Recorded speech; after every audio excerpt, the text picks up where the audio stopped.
Welcome back mga kaaldab. Ito na naman po ang inyong lingkod, si Mr. Destiny. At panibagong update na naman po tayo. Ito yung pinaka-latest at talaga na naman pong pinag-uusapan. Baka tanungin na naman yan, ako hindi naman yan latest Mr. Destiny. Wala po muna tayong throwback. Dahil, kumbaga, maraming nagre-react. Pero syempre tutuloy pa rin po natin ang mga throwback video. Ito muna yung mga magagandang pinag-uusapan sa mga nangyayari kina Alden Richards at nangyayari kay Mrs. Polkerson. Marami kasi nagsasabi mga kaaldab na si congressman daw po yung kasama. Dahil siya nga po raw yung asawa at kung ano-ano pa yung mga kinukwento nila. Okay lang, kwento po nila yun pero wala naman po silang pruweba. Hindi nga makapag-post si Mengay kasama si Ibiang at ang pamilya nila na sinasabing nasa Batangas po. Wala po sa Batangas si Mengay. Wala po sa farm ng pamilya Atayde. Maaari nandun si Ibiang. Pero si Mengay, nandito lang po yan sa Bulacan. Yan po yung mga, kumbaga, hindi nila matanggap. Kasi ito, tignan nyo, ito yung post ni Mengay, oh. Bakit nga po ba yan ang pinost ni Mengay? Ano nga po ba ang rason sa mga ina-update niya? Na kung titignan nyo, hindi naman yan bago Di po ba? Hindi naman yan latest. Para saan yung mga post ni Maine? Hindi, para lang klaro. Para lang po malinaw. Marami kasing nagsasabi mga kaaldab na marami daw post update si Mengay sa Instagram. Wala pong katotohanan yan. Yung mga ginagawa po nila para lang po maibsan yung inis at galit ng mga main fanatics at mga armain. Sabi ko nga po sa inyo, ako relax lang po ako. Kampante lang. Katulad nga po ng Eat Bulaga. Marami nagsasabi, kumbaga, Eat Bulaga na nga po raw yung pinopromote ko. Nakita nyo naman po, ilang araw nating hindi pinag-uusapan o walang topic tayo sa Eat Bulaga Dabbercads. Dahil hindi nga po sila maingay. Dahil hindi nga po pinag-uusapan. Yun naman po tayo, di po ba? Hindi naman tayong gumagawa lang po ng ingay. Kasi once na may mga exclusive na private meeting po, sina Alden, si Bossing, at yung mga legit Dabbercads, doon lang po tayo nag-iingay. Doon lang tayo nagbibigay ng mga bali-balita. Doon lang tayo pumopokus sa mga naririnig po natin. Pero kung wala naman po, bakit naman po natin i-update? Bakit naman po pag-uusapan? Sinasabi nilang tumahimik daw po at hindi na raw po matutuloy ang pelikula ni Bossing at ni Alden. Dahil nga po dito mga kaaldab, sa out of order, marami daw po kasi nakapila ng mga taga Viva Films na gusto nga po raw makasama at makatrabaho si Alden Richards. Natatawag din po ako dito sa EPAL, no? Kasi sa totoo lang po, ito pala ang latest Alden Richards gagampanan ng papel na direktor sa out of order. Ang tagal na po ang balita, yan Ibig sabihin, ngayon lang po nila nakita. Ibig sabihin, kung hindi po pa pala pinost ng GMA Network, hindi pa po nila malalaman. Nakakatuwa kasi, sabi ko sa inyo, sinushoot pa lang yan. Alam na natin ang papel na gagampanan ni Alden. Alam na natin yung mga magaganap at mangyayari.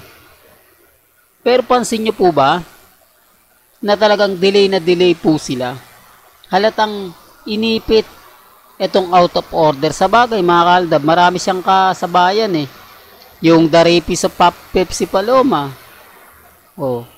Tapos imbis na ipapalabas, hindi siya naipalabas. Ngayon pa lang po ito ipalalabas. Ang problema, marami daw po mga artista at nakapila. Isa pa raw po yan ang pagtatambal nila Marian Rivera at ni Alden Richards. Di po ba? Normal lang po na ito para lang sa kaalaman ng lahat.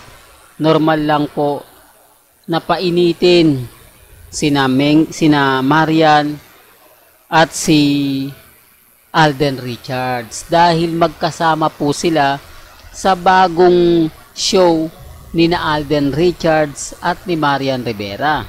Pinapaigting lang po nila, pinapahype na baka sakali nga po mag-click at marami ang gustong magsama sa pelikula sina Alden at si Marian Rivera. Ganon din naman po yun eh. Halos wala naman pong pinagkaiba. Kung matatandaan nyo, hindi po ba? Kay Direk Cathy Molina, yung Hello Love Again. Dapat talaga hindi na nakuha ni Alden yan eh. Tinanggihan na ni Alden yan eh. Nung nag-ingay po yung mga fans, yung tipong naghanap na sila ng kumbaga ang ibig kong sabihin yung pinahype nila, pinaingay.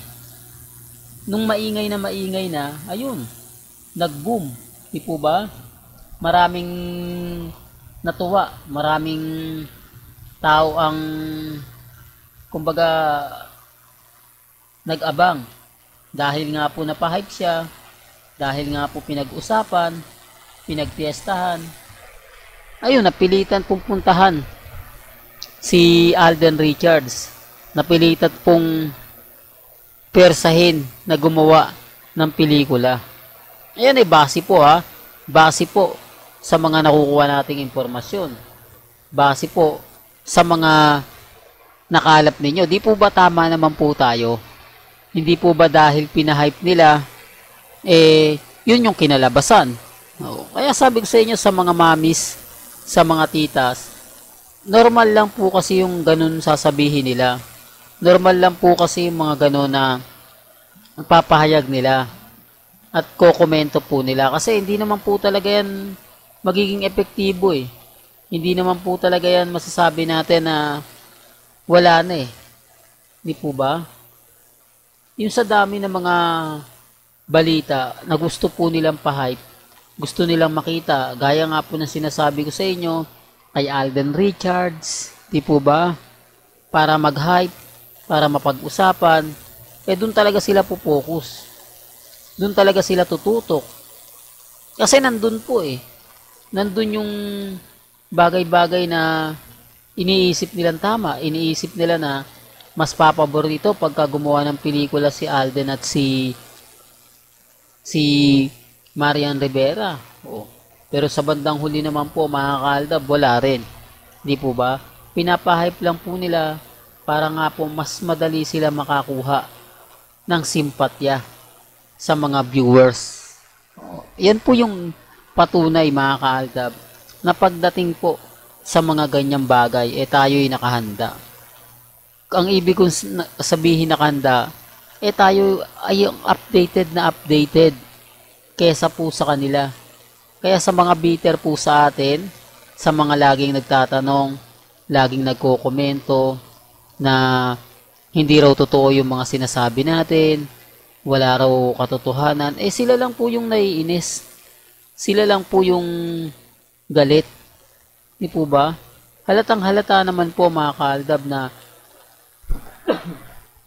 affected po sila sa mga sinasabi natin, sa mga pinapaliwanag ko. Di po ba? Kaya nga po sabi ko sa inyo, sa mga mamis, relax lang po kayo. Kampante lang. Hayaan nyo lang po sila. Kasi ako, kumbaga lagi na lang tayong binabanatan ngayon, hindi sila gaano makaporma.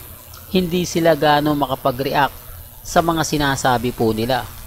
Dahil wala po silang ebidensya at resibo na magpapatunay. Gaya nga po ng ginagawa po natin. Di po ba? Well, hanggang dito na lang po ang ating latest updates. Kaya kung gusto nyo pa po ng pinaka-latest at sariwang update, abay tumutok lang po kayo dito po sa channel ni Mr. Destiny para updated po kayo sa mga bago at sa mga latest na i-upload po natin maya-maya lang. Hanggang sa muli, salamat po sa panonood. Kaya kung bago ka lang sa channel na to at isa kang true-blooded Aldab Nation na nagmamahal kina Mengay at Isoy, tama po ang channel na pinuntahan mo, kaya consider na po kitang bagong subscriber. At huwag mong kalimutang i-share ang mga video po natin sa mga mami, sa mga titas, at sa mga senyor. Hanggang sa muli, salamat po sa panonood at pakikinig.